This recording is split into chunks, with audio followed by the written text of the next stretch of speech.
ഹരേ രാമ ഹരേ രാമ ഹരേ ഹരേ ഹരേ കൃഷ്ണ കൃഷ്ണ കൃഷ്ണ ഹരേ ഹരേ ഹരേ രാമ രാമ രാമ ഹരേ ഹരേ കൃഷ്ണ കൃഷ്ണ കൃഷ്ണ ഹരേ ഹരേ ഹരേ രാമ രാമ രാമ ഹരേ ഹരേ കൃഷ്ണ കൃഷ്ണ കൃഷ്ണ ഹരേ ഹരേ ഹരേ രാമ രാമ രാമ ഹരേ ഹരേ. ഓം നമോ ഭഗവതേ വാസുദേവായ. ഓം നമോ ഭഗവതേ വാസുദേവായ. ഓം ഭഗവതേ വാസുദേവായ. ഓം അജ്ഞാനതിമിരാന്തസ്യ ജ്ഞാനാഞ്ജനശലാകയാ ചക്ഷുരുന്മീലിതം യേന തസ്മൈ ശ്രീ ഗുരവേ നമഃ. ശ്രീചൈതന്യമനോഭീഷ്ടം സ്ഥാപിതം യേന ഭൂതലെ സ്വയം രൂപകഥാ മഹ്യം ദദാതി സ്വപദാന്തികം.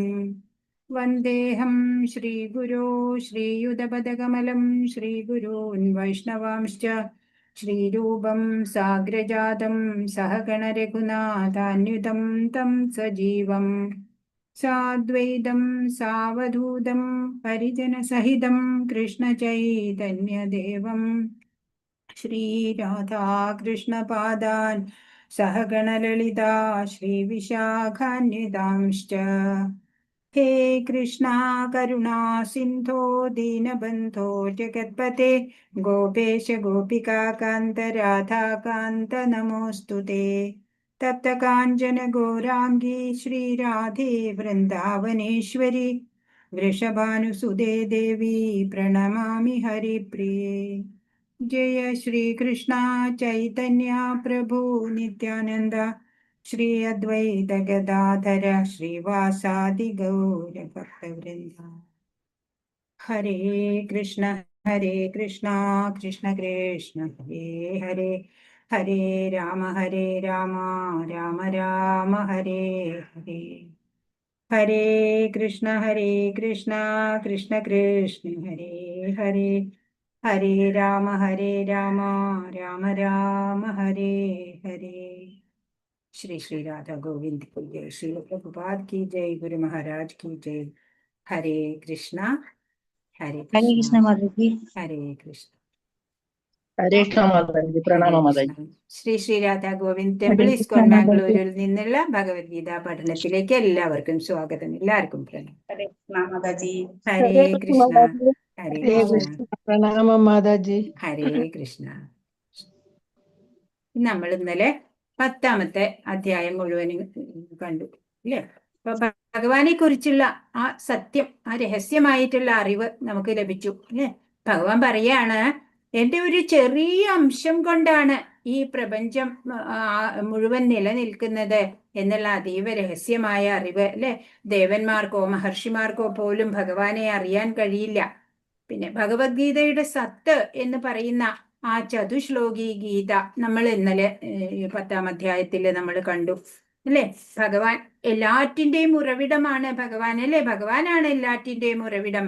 ഭഗവാന്റെ ശുദ്ധ ഭക്തര് എപ്പോഴും ആനന്ദിക്കുന്നു അല്ലെ. തുഷ്യന്തിച രമന്തിച എന്നാ പറയണേ. പിന്നെയോ ഭഗവാനെ പ്രാപിക്കാനുള്ള ബുദ്ധി ഭക്തന് ആരാ നൽകണത്? ഭഗവാൻ തന്നെ നൽകും. ഹൃദയത്തില് ജ്ഞാനദീപം തെളിയിച്ചിട്ട് നമ്മളുടെ അജ്ഞാന അന്ധകാരത്തിനെയൊക്കെ അകറ്റും എന്ന് പറഞ്ഞു. ഇപ്പൊ അതൊക്കെ അറിഞ്ഞു കഴിഞ്ഞ അർജുനൻ എങ്ങനെയാണ് ഭഗവാനെ അംഗീകരിച്ചത് എന്നും ഭഗവാന്റെ വിഭൂതികളും എല്ലാം നമ്മൾ ഇന്നലെ കണ്ടു അല്ലേ. ഇപ്പോ ഭഗവാനെ അംഗീകരിച്ച അർജുനൻ എന്താ പറഞ്ഞത്? പരം ബ്രഹ്മ പരം ധാമ പവിത്രം പരമം ഭവാൻ പുരുഷം ശാശ്വതം ദിവ്യമാദിദേവമജം വിഭും അല്ലേ. അങ്ങ് പരമദിവ്യോത്തമ പുരുഷനാണ്. പരമമായ ധാമവും പവിത്രമായതും നിരപേക്ഷ തത്വവും ഭവാൻ തന്നെയാണ് അല്ലേ. അഭൗതികനാണ് അങ്ങ്, ശാശ്വതനാണ് അങ്ങ്. എത്ര വാക്കുകളെ കൊണ്ട് വർണ്ണിച്ചിട്ടും അർജുനന് മതിയാവണില്ല അല്ലെ. ഭഗവാന്റെ ആ സർവജ്ഞത്വം, ആ സർവേശ്വരത്വം അംഗീകരിച്ചു അർജുനൻ. മനുഷ്യജന്മത്തിന്റെ പൂർണ്ണത ഇതെന്താണ്, ധർമ്മം എന്താണ് എന്നൊക്കെ നമ്മൾ തിരിച്ചറിയണം. ഭഗവത് പ്രാപ്തിക്ക് വേണ്ടിയിട്ട് നമ്മൾ ജീവിതം കാഴ്ചവെക്കണം. അതാണ് വേണ്ടത്. ഇപ്പൊ ഈ അധ്യായം 11-ാമത്തെ അധ്യായം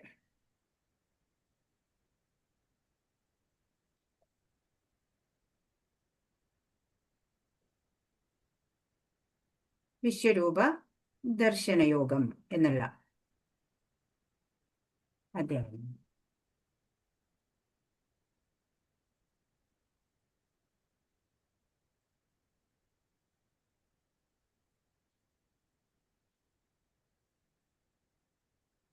വിശ്വരൂപ ദർശനയോഗം എന്നുള്ള അധ്യായത്തില് എല്ലാവരെയും ഭക്തിയിലേക്ക് ഉയർത്താനായിട്ട് ഭഗവാൻ വിരാട് രൂപ ദർശനം കൊടുക്കുകയാണ്. അർജുനൻ ആവശ്യപ്പെട്ട പ്രകാരം അല്ലെ, വിശ്വരൂപ ദർശനം, ആ വിശ്വം തന്നെ ആയിരിക്കുന്ന ആ ഭഗവാനെ കാണാൻ എനിക്ക് ആഗ്രഹമുണ്ട് എന്ന് പറയാണ്. ഭഗവാൻ അത് പറഞ്ഞപ്പോഴത്തേക്ക് കാണിച്ചു കൊടുത്തു അല്ലെ. അങ്ങനെ പിന്നെ വർണ്ണിക്കുകയാണ് കണ്ടിട്ട്. പിന്നെ ആ രൂപമൊക്കെ മാറി മാറി വരുന്നുണ്ട്. ഭഗവാന്റെ പരമ തേജസ് അതൊന്ന് നേരിൽ കാണിക്കാമോ എന്ന് അർജുനൻ ആവശ്യപ്പെട്ട പ്രകാരം ഭഗവാൻ ഇവിടെ കാണിക്കുകയാണ്. ശ്രീ ശ്രീ രാധാ ഗോവിന്ദ് കി ജയ്. ശീല പ്രഭുപാദ് കി ജയ്. ഓം നമോ ഭഗവതേ വാസുദേവായ. 1-ാമത്തെ ശ്ലോകം അർജുനൻ ചോദിക്കുന്നത്. അർജുന ഉവാച മദനുഗ്രഹായ പരമം ഗുഹ്യമധ്യാത്മസംജ്ഞിതം യത്വയോക്തം വചസ്തേന മോഹോയം വിഗതോ മമ. അർജുനൻ പറഞ്ഞു, പരമഗുഹ്യങ്ങളായ ആധ്യാത്മിക വിഷയങ്ങളെ കുറിച്ച് അങ്ങെനിക്ക് ദയാപൂർവം നൽകിയ ഉപദേശങ്ങൾ കേട്ടതിനാൽ എന്റെ വ്യാമോഹങ്ങൾ ഇപ്പോൾ തീർന്നിരിക്കുന്നു. പറയാണ്, ഈ പരമ രഹസ്യമായിട്ടുള്ള ആധ്യാത്മിക വിഷയങ്ങള് അങ്ങെനിക്ക് അങ്ങയുടെ കാരുണ്യം കൊണ്ട് അങ്ങെനിക്ക് പറഞ്ഞു തന്നു. അങ്ങനെ എനിക്ക് ഉപദേശങ്ങളൊക്കെ നൽകിക്കൊണ്ടിരിക്കുകയാണ്. അതൊക്കെ കേട്ടതിനാൽ എന്റെ വ്യാമോഹം, സംശയം, വിഷാദം അതൊക്കെ ഇപ്പൊ മാറിയിട്ടുണ്ട് എന്ന് അർജുനൻ പറയാണ്. ഭഗവാന്റെ മഹിമ മനസ്സിലാക്കിയ അർജുനനാണ് അല്ലെ. വ്യാമോഹമൊക്കെ തീർന്നു. ഇപ്പോഴോ കൃഷ്ണനെ കാണുന്നത് സകലത്തിന്റെയും സ്രോതസ്സായിട്ടാണ്. കൃഷ്ണന്റെ ആ ദിവ്യ പ്രഭാവത്തിനെ എല്ലാവർക്കും ബോധ്യപ്പെടുത്താൻ വേണ്ടിയിട്ട് വിശ്വരൂപം കാണിച്ചു തരണമെന്ന് ആവശ്യപ്പെടുന്നുണ്ട്. അപ്പൊ വിരാട് രൂപം കാണിക്കുന്നതിന് മുമ്പോ അതിനെക്കുറിച്ചൊരു ഇൻട്രൊഡക്ഷൻ കൊടുക്കുന്നുണ്ട് ഭഗവാൻ. ഭഗവാന്റെ ആ പരമ തേജസ് നമുക്കും ഒന്ന് കാണാം അല്ലെ. ഭഗവാൻ ദിവ്യ ദർശനം അരുളാണ് ഈ അധ്യായത്തില്. തന്റെ ഈശ്വരത്വം അസന്നിഗ്ധമായി സ്ഥാപിക്കുകയാണ്. പിന്നീട് തന്റെ സർവാംഗ സുന്ദരമായ മനുഷ്യരൂപം, അതാണ് മൂലരൂപം എന്ന് വിശദീകരിക്കുന്നുണ്ട്. ഇപ്പൊ ഒരു പരിശുദ്ധ ഭക്തന് മാത്രമേ ഈ രൂപം ദർശിക്കാനാവുള്ളൂ, ദ്വിഭുജ രൂപം. കൃഷ്ണൻ ഭഗവാൻ എത്ര ശക്തിശാലിയാണ് എന്ന് ആർക്കാണ് അറിയാത്തത് അല്ലെ. ഒരു ഭക്തൻ ഭഗവാനിൽ ഒരു കുറവും കാണുന്നില്ല അല്ലെ. ഇപ്പൊ മായയിൽപ്പെട്ടവര്, മൂഢന്മാര്, അവരൊക്കെയാണ് ഭഗവാനെ മറന്നു പോകുന്നത് അല്ലെ. ഭഗവാന്റെ മഹത്വമൊന്നും മനസ്സിലാക്കാതെ പോകുന്നത് അവരാ. കൃഷ്ണന്റെ ദിവ്യ പ്രഭാവത്തെ പറ്റി എല്ലാവർക്കും ബോധ്യപ്പെടുത്താൻ വേണ്ടിയാണ് വിശ്വരൂപം കാട്ടിത്തരണമെന്ന് ഈ അധ്യായത്തിൽ അർജുനൻ ഭഗവാനോട് അപേക്ഷിക്കുന്നത്. കൃഷ്ണൻ തന്നെയാണ് സർവകാരണങ്ങൾക്കും കാരണമെന്നും പരമാത്മരൂപേണ അദ്ദേഹം എല്ലാവരുടെയും ഹൃദയത്തിൽ കുടികൊള്ളുന്നുണ്ടെന്നും അർജുനന് വിശ്വാസം ഉറച്ചു കഴിഞ്ഞു. അർജുനന് ഇനി ഒട്ടും സംശയമൊന്നുമില്ല. എന്നാലും ആ വിശ്വരൂപം കൂടെ ഒന്ന് കാണിക്കാമോ എന്ന് ആഗ്രഹം ഒന്ന് പ്രകടിപ്പിച്ചതാണ്. അല്ലാതെ ഭഗവാന്റെ സർവജ്ഞത്വത്തില് സംശയാലുവായിട്ടൊന്നുമല്ല അങ്ങനെ ചോദിച്ചത്. 2-ാമത്തെ ശ്ലോകം. ഭാവാപ്യഭൂതാനാം ശ്രുതൗ വിസ്തരശോമയ ത്വത്തകമലപത്രാക്ഷ മാഹാത്മ്യമഭിജാവ്യയം. അല്ലയോ കമലാക്ഷ, ജീവജാലങ്ങളുടെ ഉദയാസ്തമയങ്ങളെ കുറിച്ച് വിശദമായി ഞാൻ അങ്ങയിൽ നിന്ന് കേട്ടു കഴിഞ്ഞു. അങ്ങയും ഇത് അങ്ങയുടെ വർണ്ണിച്ചു തീർക്കാനാവാത്ത വൈഭവങ്ങളെ ഞാൻ മനസ്സിലാക്കുകയും ചെയ്യുന്നു. പറയാണ്, എല്ലാം അങ്ങ് പറഞ്ഞു തന്നു, അതൊക്കെ ഞാൻ കേട്ട് കഴിഞ്ഞു. അപ്പോ ഈ അങ്ങയുടെ വൈഭവങ്ങളുടെ സൂചനയൊക്കെ അങ്ങ് തന്നു അല്ലെ, വിഭൂതികളുടെ. ഞാൻ അതിന്റെ ഒക്കെ ആ മൂല്യം ഞാൻ അറിയുന്നുണ്ട് കൃഷ്ണ എന്ന്. ഈ സമ്പൂർണ്ണ ജഗത്തിന്റെ ആവിർഭാവ തിരോഭാവങ്ങളുടെ പ്രഭവസ്ഥാനം അതാരാ? ഭഗവാനാണ് അല്ലേ. എല്ലാത്തരം ആവിർഭാവ തിരോഭാവങ്ങളുടെയും ഹേതുഭൂതനാണ്. എങ്കിലും അവയിൽ നിന്ന് വ്യത്യസ്തനാണ് കൃഷ്ണൻ എന്ന സത്യം അർജുനൻ ഗ്രഹിച്ചു കഴിഞ്ഞു. അപ്പോ എല്ലാത്തിന്റെയും ഉത്ഭവം ഭഗവാനിൽ നിന്നാണ്. എല്ലാത്തിന്റെയും കാരണഭൂതൻ ഹേതുഭൂതൻ ഭഗവാൻ തന്നെയാണ്. പക്ഷെ ഭഗവാൻ അതിൽ നിന്നൊക്കെ വ്യത്യസ്തനാണ് എന്നുള്ള ആ പരമസത്യവും അർജുനൻ മനസ്സിലാക്കി കഴിഞ്ഞു. ഈ സമ്പൂർണ്ണ ജഗത്തിന്റെ ആവിർഭാവ തിരോഭാവങ്ങളുടെ പ്രഭവ സ്ഥാനം ആരാണ്? ഭഗവാൻ കൃഷ്ണനാണ് അല്ലെ? ഇവയുടെയൊക്കെ ഹേതുഭൂതനാണെങ്കിലും അവയിൽ നിന്നെല്ലാം വ്യത്യസ്തനുമാണ് കൃഷ്ണൻ എന്നുള്ള സത്യം, ആ പരമസത്യത്തിനെ അർജുനൻ മനസ്സിലാക്കി. അൺകമ്പയറബിളി ബ്യൂട്ടിഫുൾ ആണ് അല്ലെ ഭഗവാന്റെ രൂപം എന്ന് പറഞ്ഞാല്. ഇപ്പൊ ഗോലോക വൃന്ദാവനം അത് കമലത്തിന്റെ ഷേപ്പാ. കമലം എന്ന് പറഞ്ഞാല് അത് ബ്രഹ്മാവിന്റെ സൃഷ്ടിയല്ല, അതീന്ദ്രിയമായിട്ടുള്ളതാണ്. കമലനയനം, പാദപങ്കജം, ഭഗവാനെ പറയുമ്പോ എല്ലാം ചേർത്ത് പറയും അല്ലെ? കമലം, പങ്കജം എന്നൊക്കെ ചേർത്തി പറയും ഭഗവാനെ കുറിച്ച് പറയുമ്പോഴ്. മൂന്നാമത്തെ ശ്ലോകം. ഏവമേതദ്യഥാർത്ഥത്വം ആത്മാനം പരമേശ്വര ദ്രഷ്ടുമിച്ഛാമി തേ രൂപം ഐശ്വരം പുരുഷോത്തമ. ഹേ പുരുഷോത്തമ, ഹേ പരമ്പൊരുളെ, അങ്ങ് തന്നെ സ്വയം വിവരിച്ചതു പോലെയുള്ള അവിടുത്തെ യഥാർത്ഥ സ്ഥിതിയിൽ ഞാൻ അങ്ങയെ എന്റെ മുൻപിൽ കാണുന്നുവെങ്കിലും ഈ വിശ്വ ആവിഷ്കാരത്തിൽ എങ്ങും അങ്ങ് ഉൾച്ചേർന്ന് നിൽക്കുന്നത് എങ്ങനെയെന്ന് കാണാൻ എനിക്ക് ആഗ്രഹമുണ്ട്.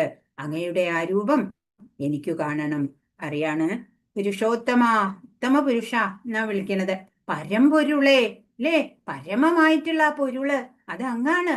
അങ്ങ് തന്നെ സ്വയം വിവരിച്ചു അല്ലേ എന്റെ രൂപം എങ്ങനെയാണ് എന്നൊക്കെ. ആ യഥാർത്ഥമായ സ്ഥിതി ഉണ്ടല്ലോ അങ്ങ് വിവരിച്ച പോലെയുള്ളത്, അത് ഞാൻ എന്റെ മുമ്പിൽ കാണുന്നുണ്ട് അങ്ങയെ. ഇപ്പൊ അങ്ങ് എന്റെ മുമ്പിൽ തന്നെയാണ് നിൽക്കുന്നത്. പക്ഷെ ആ വിശ്വ ആവിഷ്കാരങ്ങളിൽ ഒക്കെയും അങ്ങ് ഉൾപ്പോയി നിൽക്കുന്നുണ്ടല്ലോ. ആ ഒരു ദൃശ്യം അത് എനിക്ക് കാണാൻ ആഗ്രഹമുണ്ട്. അങ്ങയുടെ ആ രൂപം എനിക്കൊന്ന് കാണിച്ചു തരൂ. ഇപ്പൊ യഥാർത്ഥ രൂപത്തില് ഇരു കൈകളുമുള്ള ഭഗവാൻ എന്റെ മുമ്പിൽ നിൽക്കുന്നുണ്ട്. അപ്പൊ അർജുനന് ഭഗവാനിലുള്ള വിശ്വാസം സ്ഥിരീകരിക്കാൻ ഈ ദർശനത്തിന്റെ ആവശ്യമൊന്നുമില്ല.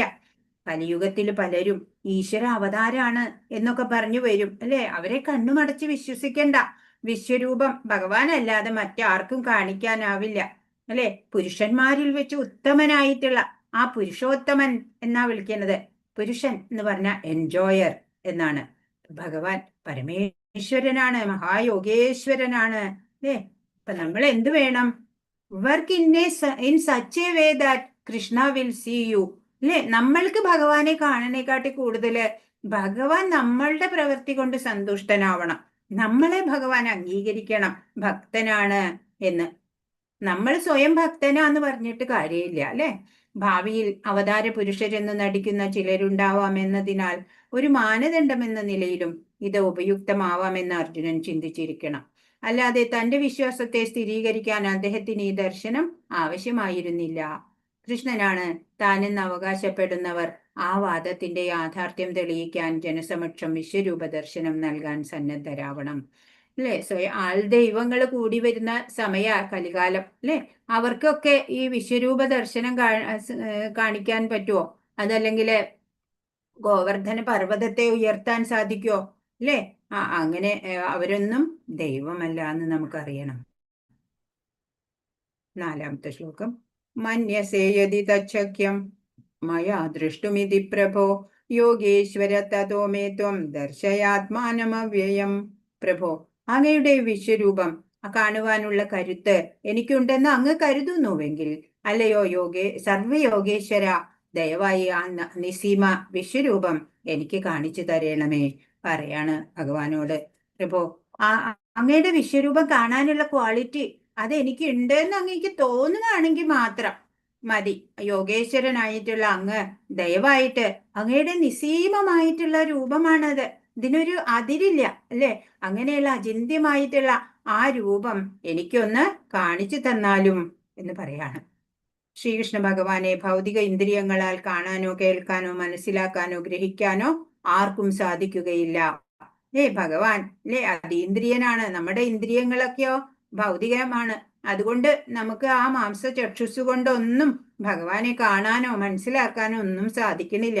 ആദ്യം മുതൽക്കേ പ്രേമപൂർണമായ അതീന്ദ്രിയ സേവനം നിർവഹിച്ചു പോരുന്ന ഭക്തന് മാത്രം ഭഗവത് ദർശനം സിദ്ധിക്കും. ആർക്ക് കാണാൻ പറ്റും? ആ ഭക്തൻ അല്ലെ, ഒരു ഉത്തമ ഭക്തൻ, കൃഷ്ണാവബോധത്തോടെ ഭക്തിയുത സേവന നിരതനായ ഒരാൾക്ക്, ഭഗവാന്റെ ഹിതത്തിനായി മാത്രം പ്രവർത്തിക്കുന്ന ഒരാള്, ഭഗവാന്റെ സന്തോഷത്തിന് വേണ്ടിയിട്ട് ജീവിക്കുന്ന അങ്ങനെയുള്ള ആ ഭക്തര്, അവര് ഭൗതിക തലത്തിലല്ല, അവര് ആത്മീയ തലത്തിൽ എത്തിക്കഴിഞ്ഞു. അവർക്ക് ഭഗവാനെ ദർശിക്കാൻ സാധിക്കും. ഭഗവാൻ അചിന്ത്യ പ്രഭാവശാലിയാണെന്നതിനെ യോഗേശ്വരൻ എന്ന വാക്കുകൊണ്ട് സൂചിപ്പിക്കുന്നു. യോഗേശ്വരൻ എന്ന് ഭഗവാനെ പറയണത് എന്താ? അചിന്ത്യ പ്രഭാവശാലിയാണ് അല്ലേ? ഭഗവാൻ അചിന്ത്യ ശക്തികളുള്ള ഭഗവാനാണ് അല്ലേ? ഭഗവാൻ ഒരു മനുഷ്യൻ സാധാരണക്കാരനോ ഒന്നുമായിട്ട് ആരും കണക്കാക്കിക്കൂടാ. 5. അപ്പൊ ഭഗവാൻ മറുപടി പറയാണ്. ശ്രീ ഭഗവാനുവാച പശ്യമേ പാർത്ഥരൂപാണി ശതശോധസഹസ്രശ നാനാവിധാനി ദിവ്യാനി നാനാവർണാകൃതീനി ച. പരമദിവ്യോത്തമ പുരുഷൻ പറഞ്ഞു, പ്രിയപ്പെട്ട അർജുന, പല വർണ്ണങ്ങളിലും പല ആകൃതികളിലുമുള്ള എന്റെ 1000 ദിവ്യ രൂപങ്ങൾ നീ കണ്ടുകൊള്ളൂ. കാണിക്കുന്നതിന് മുമ്പ്, ആ രൂപം കാണിക്കുന്നതിന് മുമ്പ് അതിനെക്കുറിച്ച് ഒരു ഇൻട്രൊഡക്ഷൻ കൊടുക്കുകയാണ് ഭഗവാൻ. പറയാണ്, യശോദാമ്മയ്ക്ക് പണ്ട് മണ്ണ് തിന്നുന്ന സമയത്ത് ഈ രൂപം കാണിച്ചു കൊടുത്തിട്ടുണ്ട്. മണ്ണ് തിന്നപ്പോഴ് യശോദാമ്മ പറയുന്നുണ്ട് അല്ലേ, നീ വാ തുറക്കെ നോക്കട്ടെ എന്ന് പറയുമ്പോ അവിടെ വിശ്വരൂപം കാണുകയാണ്. പിന്നെ ഹസ്തിനപുരത്ത് യുദ്ധം ഒഴിവാക്കാനായിട്ടുള്ള സമാധാന ചർച്ചയ്ക്കിടയിലും ഈ ഭഗവാൻ ഈ രൂപം കാണിച്ചിട്ടുണ്ട്. ഇപ്പൊ ഭക്തര് ഈ രൂപം കാണാനല്ല ആഗ്രഹിക്കണത്, ശ്യാമസുന്ദര രൂപമാണ് അവരാഗ്രഹിക്കുക. ഗോപികമാര് പറയണ ശ്യാമ ഗോപരൂപ്, അതാണ്. ഇപ്പൊ വിശ്വരൂപം കാണണമെങ്കിലും ഭഗവത് കാരുണ്യം തന്നെ വേണം. പക്ഷെ ഭക്തര് അതല്ല ആഗ്രഹിക്കുന്നത് എന്ന് പറയാണ്. ഇപ്പൊ ഭഗവാൻ പറയാണ്, അർജുന, പല വർണ്ണങ്ങളിലും പല ആകൃതികളിലുമുള്ള എന്റെ 1000 ദിവ്യ രൂപങ്ങളാണ് ഇപ്പൊ നീ കാണാൻ പോണത്. ഒരു ഭക്തന് സാധാരണയായി ഈ രൂപത്തിൽ ഭഗവാനെ ദർശിക്കണമെന്ന് വിശേഷാൽ താല്പര്യമുണ്ടാവില്ല. ഭഗവത് കരുണ മൂലം ഈ രൂപം കാണുവാനുള്ള കഴിവ് സിദ്ധിച്ചവർക്കൊഴികെ ആർക്കും ഈ രൂപം ദൃശ്യമാവില്ല താനും. അപ്പൊ ഈ വിശ്വരൂപം എന്ന് പറയുന്നത് റെയർ ആണ് അല്ലേ? അങ്ങനെ എല്ലാ പേർക്കും ഒന്നും അത് കാണാനൊന്നും സാധിക്കില്ല. 6ാമത്തെ ശ്ലോകം. പശ്യാദിത്യൻ വസൂൻ രുദ്രാൻ അശ്വിനോ മരുതസ്തഥാ ബഹൂന്യദൃഷ്ടപൂർവാണി പശ്യാശ്ചര്യാണി ഭാരതശ്രേഷ്ഠ. ഇതാ ആദിത്യർ, വസുക്കൾ, രുദ്രന്മാർ, അശ്വിനി ദേവന്മാർ, മരുത്തുക്കൾ, ദേവതമാർ തുടങ്ങി ഇതിനു മുമ്പ് മറ്റാരും കണ്ടിട്ടും കേട്ടിട്ടുമില്ലാത്ത അത്യാശ്ചര്യങ്ങൾ പലതും ദർശിച്ചുകൊള്ളൂ. ഇപ്പൊ പറഞ്ഞു കൊടുക്കാണ്, വണ്ടർഫുൾ തണ്ടസ്റ്റൊക്കെ ആവണ്ട അല്ലെ അർജുനൻ, അതിനു വേണ്ടിയിട്ട് മുമ്പേ തന്നെ കുറച്ച് സൂചന കൊടുക്കുകയാണ്. കണ്ടോ, കുറെ ആദിത്യന്മാര്, വസുക്കള്, രുദ്രന്മാര്, അശ്വിനി ദേവന്മാര്, മരുത്തുക്കള്, ദേവതമാര്, പിന്നെ മുമ്പ് ആരും കണ്ടിട്ടും കേട്ടിട്ടും ഇല്ലാത്ത പല പല ആശ്ചര്യങ്ങളും എല്ലാം നീ ഇപ്പോ ദർശിക്കാൻ പോവാണ് കേട്ടോ അർജുന എന്ന് പറഞ്ഞു. കൃഷ്ണന്റെ ആത്മസുഹൃത്തും തികച്ചും അഭിജ്ഞനുമാണെങ്കിലും അർജുനന് കൃഷ്ണനെ കുറിച്ചുള്ള അറിവ് പരിപൂർണമല്ല. ഭഗവാന്റെ നാനാരൂപങ്ങളെയും ആവിർഭാവങ്ങളെയും പൂർണ്ണമായി കേട്ടിട്ടോ അറിഞ്ഞിട്ടോ ഉള്ള മനുഷ്യരില്ല. അപ്പൊ പറഞ്ഞു അല്ലേ, ദേവന്മാർക്കോ മഹർഷിമാർക്കോ പോലും എന്നെ ശരിക്കും യഥാർത്ഥത്തിൽ അറിയാൻ കഴിയുന്നില്ല എന്ന് ഭഗവാൻ പറഞ്ഞു. അപ്പൊ അർജുനന്റെ അറിവും പരിപൂർണമല്ല. അർജുനൻ ഇപ്പൊ അംഗീകരിച്ചു ഭഗവാനെയൊക്കെ സർവശ്രേഷ്ഠതമനായിട്ടുള്ള വ്യക്തി എന്ന നിലയില്. പക്ഷെ അതും ആ അറിവും പരിപൂർണമല്ല. അപ്പോ ഭഗവാന്റെ നാനാരൂപങ്ങളെയും ആവിർഭാവങ്ങളെയും പൂർണ്ണമായിട്ട് കേട്ടോ കണ്ടോ ഒന്നും അറിവുള്ളവര് ആരും തന്നെ ഇല്ല എന്ന് പറയാണ്. 7. ഇഹൈകസ്തം ജഗത് കൃഷ്ണം പശ്യാദ്യ സചരാചരം മമ ദേഹേ ഗുഡാകേശായ ദ്രഷ്ടുമിച്ഛസി. അല്ലയോ അർജുന, നീ കാണാൻ ഇച്ഛിക്കുന്നത് എന്തും ഇപ്പോൾ തന്നെ എന്റെ ശരീരത്തിൽ കണ്ടുകൊള്ളൂ. നീ ഇപ്പോൾ കാണാൻ ആഗ്രഹിക്കുന്നത് മാത്രമല്ല, മേലിൽ കാണാൻ ആഗ്രഹിച്ചേക്കാവുന്നത് പോലും സർവചരാചരങ്ങളും ഇവിടെ ഒത്തിണങ്ങിയിരിക്കും. അർജുന, നീ കണ്ടോളൂ, എന്തൊക്കെ നീ കാണാൻ ആഗ്രഹിക്കണ പല പല രൂപങ്ങളുണ്ടല്ലോ, അതൊക്കെ എന്റെ ശരീരത്തിൽ കണ്ടോളൂ. മാത്രമല്ല, ഇനി നീ മേലാൽ എന്തൊക്കെ കാണാൻ ആഗ്രഹിക്കുന്നുണ്ടോ അതും എല്ലാം സർവചരാചരങ്ങളും ഒത്തിണങ്ങിയിട്ടുള്ള ആ ഒരു ദർശനമാണ് ഇപ്പോ നീ കാണാൻ പോകുന്നത് എന്ന് പറയാണ്. കഴിഞ്ഞതോ സംഭവിച്ചു കൊണ്ടിരിക്കുന്നതോ ഭാവിയിൽ സംഭവിക്കുന്നതോ എന്തും ദർശിക്കാനുള്ള കഴിവ് കൃഷ്ണൻ അർജുനന് നൽകി. ദിവ്യചക്ഷുസ് കൊടുക്കാം എന്ന് പറഞ്ഞു അല്ലെ. ഈ മാംസചക്ഷുസ് കൊണ്ട് കാണാൻ സാധിക്കില്ലല്ലോ. അതുകൊണ്ട് അപ്പൊ 8ാമത്തെ ശ്ലോകം. നധുമാം ശക്യസേ ദ്രഷ്ടും അനേനൈവ സ്വചക്ഷുഷാ ദിവ്യം ദദാമി തേ ചക്ഷു പശ്യമേ യോഗമൈശ്വരം. പക്ഷേ നിന്റെ ഈ നേത്രങ്ങൾക്ക് ഞാൻ ദൃശ്യനാവില്ല. അതുകൊണ്ട് നിനക്ക് ഞാൻ ദിവ്യചക്ഷുസ് നൽകുന്നു. എന്റെ വിഭൂതികളെ യഥേഷ്ടം കണ്ടുകൊള്ളൂ പറഞ്ഞു. ഈ പരിമിതമായിട്ടുള്ള ഇന്ദ്രിയങ്ങളാണ് മനുഷ്യന് ഉള്ളത്. അപ്പൊ നിന്റെ ഈ മാംസചക്ഷുസ് കൊണ്ട് എന്റെ ഈ രൂപം ദർശിക്കാൻ സാധിക്കില്ല. അതിനാല് ഞാൻ നിനക്ക് ഈ എന്താ പറയാ ദിവ്യചക്ഷുസ് നൽകാം അല്ലെ. വിശ്വരൂപം ദർശിക്കാനായിട്ട് 3D സിനിമയൊക്കെ കാണുമ്പോൾ ഒരു പ്രത്യേക കണ്ണട വേണം. ഇതിപ്പോ 6Dയിലൊക്കെ കൂടും അല്ലെ. അപ്പൊ മാംസചക്ഷുസ് ഒന്നും പോരാ. അതാ ഇവിടെ ഭഗവാൻ എന്നിട്ട് ദിവ്യചക്ഷുസ് നൽകും. ഒരു ശുദ്ധ ഭക്തൻ കൃഷ്ണനെ ദ്വിഭുജ രൂപത്തിലല്ലാതെ വേറൊരു രൂപത്തിലും കാണാൻ ഇഷ്ടപ്പെടുന്നില്ല. കൃഷ്ണന്റെ വിശ്വരൂപം കാണാൻ മനസ്സിനെ മാറ്റുകയല്ല, വീക്ഷണം മാറ്റുവാനാണ് കൃഷ്ണൻ നിർദ്ദേശിച്ചത്. അപ്പൊ നമ്മൾ നമ്മുടെ ആറ്റിറ്റ്യൂഡ് ചെറുതായിട്ടൊന്ന് ഷിഫ്റ്റ് ചെയ്യണം. എന്നാൽ മാത്രമാണ് നമുക്ക് ആത്മീയ കാര്യങ്ങളൊക്കെ മനസ്സിലാവാൻ സാധിക്കുള്ളൂ അല്ലെ. ഇപ്പൊ നമ്മൾക്ക് എന്താ വേണ്ടു? ഇപ്പൊ നമുക്ക് ഭൗതികതയിൽ ഇങ്ങനെ കിടന്ന് വ്യാപരിക്കണം, അതാ ആഗ്രഹം അല്ലെ. ആ മനോഭാവമൊക്കെ ചെറുതായിട്ടൊന്ന് മാറണം. 9. ഏവമുക്ത്വാ തതോ രാജൻ മഹായോഗേശ്വരോ ഹരി ദർശയാമാസ പാർത്ഥായ പരമം രൂപമൈശ്വരം. അപ്പോ ഇത്രയും വരെ എത്തി അല്ലെ. മാംസചക്ഷുസ് കൊണ്ട് കാണാൻ പറ്റില്ല, നിനക്ക് ഞാൻ ദിവ്യചക്ഷുസ് തരാം എന്ന് പറഞ്ഞ് ആ ദിവ്യചക്ഷുസൊക്കെ അർജുനന് കൊടുക്കാണ്. എന്നിട്ടോ ആ വിശ്വരൂപം ഭഗവാൻ കാണിച്ചു.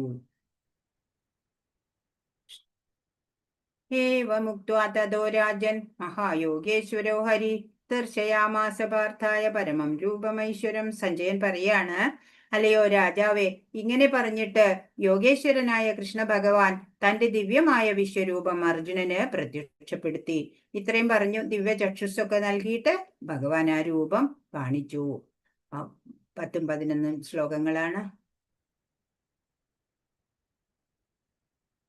അനേക വക്രനയനം അനേകാത്ഭുത ദർശനം അനേക ദിവ്യാഭരണം ദിവ്യാനേകോദ്യതായുധം ദിവ്യമാല്യാംബരധരം ദിവ്യഗന്ധാനുലേപനം സർവാശ്ചര്യമയം ദേവമനന്തം വിശ്വതോമുഖം.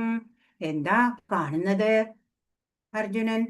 ആ വിശ്വവ്യാപ്തമായ രൂപം, അതില് എണ്ണമറ്റ മുഖങ്ങളും കണ്ണുകളും എണ്ണമറ്റ അത്ഭുത ദൃശ്യങ്ങളും അർജുനൻ കണ്ടു.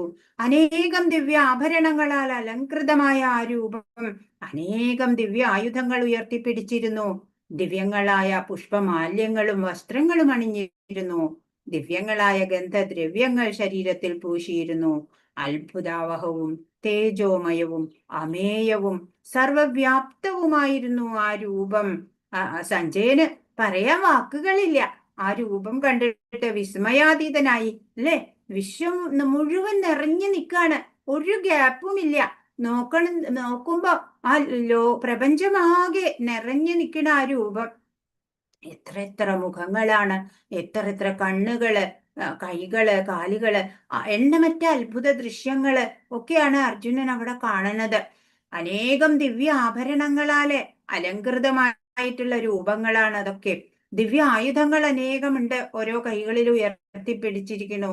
ദിവ്യങ്ങളായ പുഷ്പമാല്യങ്ങള്, വസ്ത്രങ്ങള്, ഗന്ധദ്രവ്യങ്ങള് ഒക്കെ ഉണ്ട്. അങ്ങനെ അത്ഭുതാവഹവും തേജോമയവും അമേയവും സർവവ്യാപ്തവുമായിരുന്നു ആ രൂപം എന്നാണ് പറയണത്. അങ്ങനെയുള്ള ഒരു അത്ഭുത ദൃശ്യം ഇതിനു മുമ്പ് കണ്ടിട്ടില്ല. പ്രപഞ്ചത്തിൽ എങ്ങുമായി ചിതറിക്കിടക്കുന്ന ഈ ആവിഷ്കാരങ്ങൾ കൃഷ്ണന്റെ കാരുണ്യത്താൽ ഒരിടത്തിരുന്നു കൊണ്ട് തന്നെ അതെല്ലാം ഒരേ സമയം കാണാൻ അർജുനന് സാധിച്ചു. കൃഷ്ണന്റെ മഹാപ്രഭാവമാണ് ഇതിന് കാരണം. ഇപ്പോ ഭഗവാൻ എന്റെ കാരുണ്യം അർജുനനുണ്ട്. അർജുനൻ രഥത്തിൽ ഇരുന്നു കൊണ്ട് തന്നെ ഈ വിശ്വവ്യാപ്തമായ രൂപത്തിനെ മുഴുവനും കാണുകയാണ് അല്ലെ. എവിടെയും സഞ്ചരിച്ചിട്ടൊന്നും വേണ്ട കാണാൻ, എല്ലാം ഒരേ സ്ഥലത്ത് ഇരുന്നിട്ട് അർജുനന് കാണാനുള്ള ഭാഗ്യം ഉണ്ടായി. ഈ വ്യാപ്തമായിട്ടുള്ള രൂപം അല്ലേ, കൈകള്, കണ്ണുകള്, മുഖങ്ങള്, പാദങ്ങള് എണ്ണമറ്റതാണ്. പ്രപഞ്ചത്തിൽ എങ്ങുമായിട്ട് ചിതറിക്കിടക്കാണ് ഈ ആവിഷ്കാരങ്ങളൊക്കെ. എന്നാ ഭഗവാന്റെ പ്രഭാവത്താലെ ഒരിടത്തിരുന്ന് അർജുനൻ കണ്ടു. 12 ദിവ്യ സൂര്യ സഹസ്രസ്യ ഭവേദ്യുഗപദുത്ഥിത യദി ഭാസദൃശി സാ സ്യാദ് ഭാസസ്തസ്യ മഹാത്മന. വിവരിക്കാൻ കഴിയാത്ത ഒന്നായിരുന്നു അർജുനൻ കണ്ട ആ ദൃശ്യം.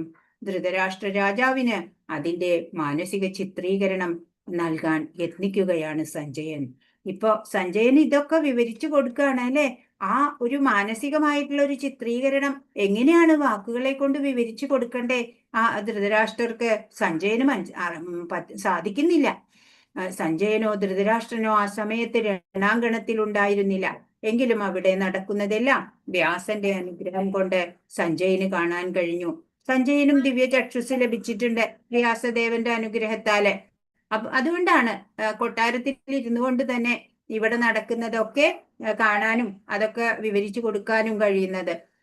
ഊഹിക്കാവുന്ന ഒരു പ്രതിഭാസത്തോട് 1000 സൂര്യന്മാരുടെ ഒരുമിച്ചുള്ള ഉദയത്തോട് ഉപമിച്ചുകൊണ്ട് അദ്ദേഹം അത് പറയാണ്. എങ്ങനെയാ ഈ തേജസ്സിനെ വർണ്ണിക്കണ്ടേന്ന് സഞ്ജയനും അറിയണില്ല. പറയാണ്, ഒരു സൂര്യൻ തന്നെ ഉദിച്ചാൽ നമുക്ക് ഉച്ചയ്ക്കൊന്നും നോക്കാൻ പറ്റില്ല അല്ലെ, കണ്ണഞ്ചി പോവും. അപ്പോൾ 1000 സൂര്യന്മാര് ഒരുമിച്ച് ഉദിച്ചുയർന്നാലത്തെ അത്രയ്ക്ക് തേജസ്സാണ് അവിടെ കാണുന്നത് എന്ന് സഞ്ജയൻ പറയാണ്. സഞ്ജയനോ ധൃതരാഷ്ട്രനോ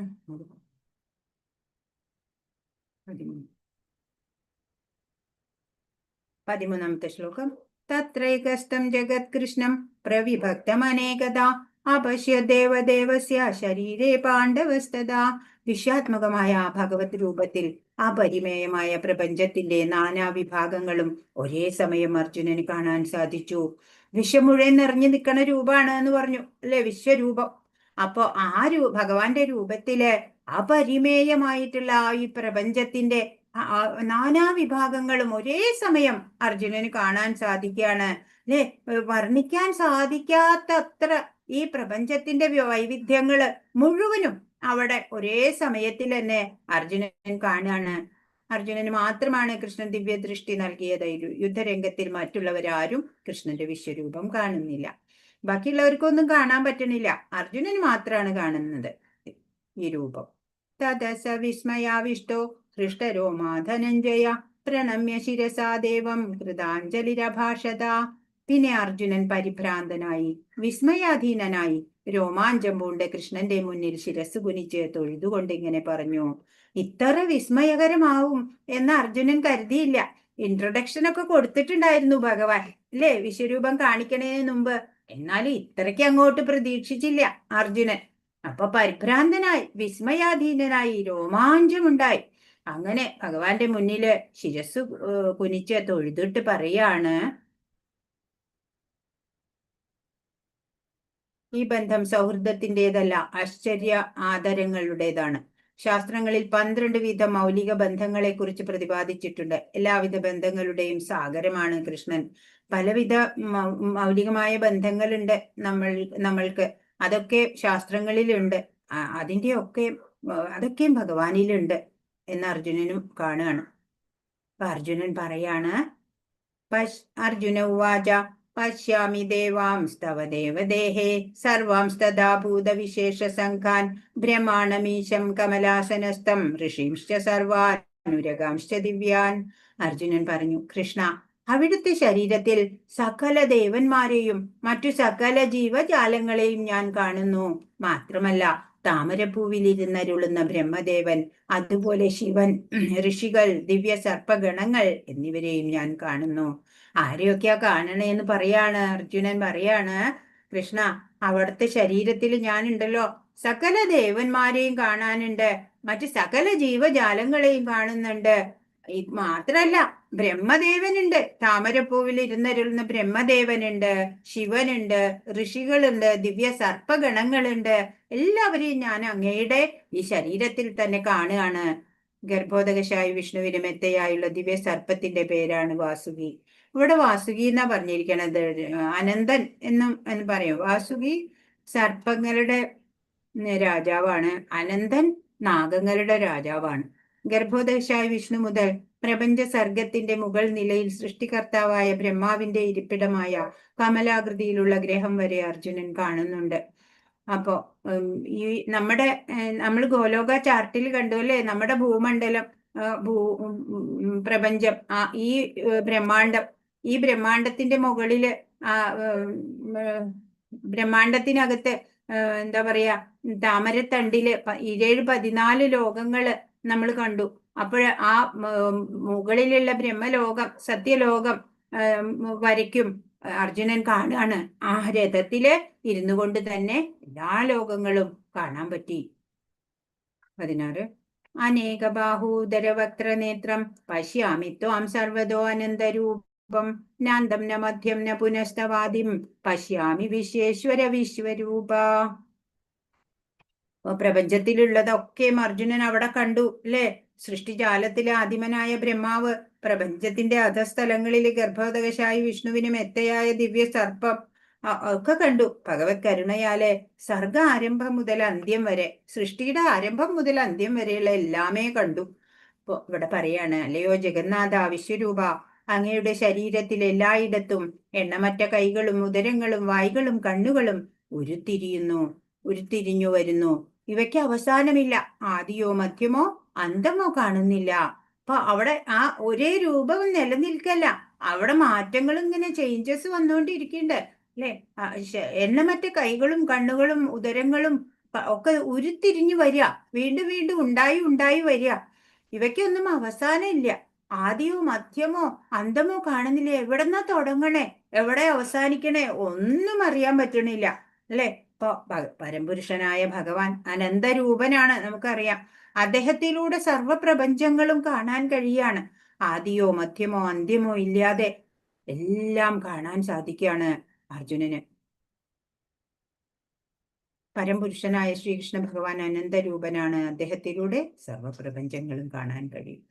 അതിന് കിരീടിനം ഗദിനം ചക്രിണം ച തേജോ രാശിം സർവതോ ദീപ്തിമന്തം പശ്യാമി ത്വാം ദുർനിരീക്ഷ്യം സമന്താത് ദീപ്താനലാർക്കദ്യുതിമപ്രമേയം.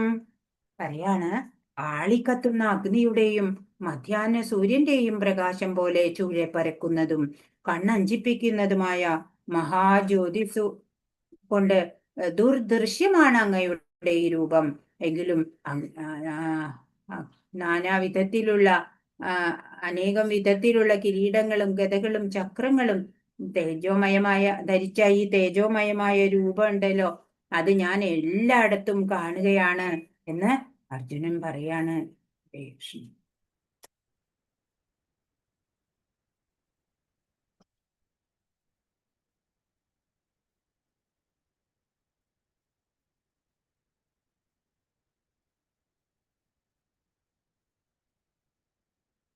വിശ്വരൂപത്തില് മഹാവിഷ്ണുവിന്റെ പൂർണ്ണ രൂപമാണ് അർജുനൻ കാണുന്നത്. പൂർണ്ണ രൂപം കാണാണ് അർജുനൻ. എവിടെയും അങ്ങയെ മാത്രമേ കാണാനുള്ളൂ എനിക്ക് എന്ന് പറയാണ്. ഇപ്പൊ വിഭൂതി യോഗത്തിലൂടെ ഭഗവാൻ പറഞ്ഞു കൊടുത്ത കാര്യങ്ങള് ഇവിടെ അനുഭവ വേദ്യമാവുകയാണ് ചെയ്യണത് അർജുനന് അല്ലെ. ഭഗവാൻ പറഞ്ഞു, ഈ കാണുന്നതെല്ലാം ശ്രേഷ്ഠമായ പലതും പറഞ്ഞു, സൂചന കൊടുത്തു. ഇതെല്ലാം ഞാൻ തന്നെയാണ്, അല്ലെങ്കിൽ എന്റെ ശക്തി വിശേഷങ്ങൾ തന്നെയാണ് എന്ന് പറഞ്ഞു കൊടുത്തു. ഇപ്പോൾ അതൊക്കെ അനുഭവ വേദ്യമാവുകയാണ് അർജുനന്. 18ാമത്തെ ശ്ലോകം. ത്വമക്ഷരം പരമം വേദിതവ്യം ത്വമസ്യ വിശ്വസ്യ പരം നിധാനം ത്വമവ്യയ ശാശ്വത ധർമ്മഗോപ്ത സനാതനസ്ത്വം പുരുഷോ മതോ മേ. ആദിമമായ പരമലക്ഷ്യം അങ്ങാണ്. ഈ ജഗത്തിന്റെ അന്തിമ വിശ്രമ സ്ഥാനവും അങ്ങ് തന്നെ. അവ്യയനും പുരാതനനും ശാശ്വത ധർമ്മത്തിന്റെ സംരക്ഷകനുമായ ചിത്പുരുഷൻ അങ്ങാണെന്ന് ഞാൻ വിശ്വസിക്കുന്നു. പറയാണ്, അങ്ങ് തന്നെയാണ് എല്ലാം അല്ലെ. ഈ പ്രകൃതിയെ നിയന്ത്രിക്കുന്ന പുരുഷൻ അങ്ങ് തന്നെയാണെന്ന് എനിക്ക് മനസ്സിലായി കൃഷ്ണ എന്ന് അർജുനൻ ഇവിടെ സ്റ്റേറ്റ്മെന്റ് പ്രഖ്യാപിക്കുകയാണ് അല്ലെ. അങ്ങ് തന്നെയാണ് ഈ പ്രപഞ്ചം. അർജുനൻ സമ്മതിച്ചു, പ്രപഞ്ചത്തെ നിയന്ത്രിക്കുന്ന പുരുഷൻ അങ്ങ് തന്നെയാണ് എന്ന് അർജുനൻ പറയാണ്.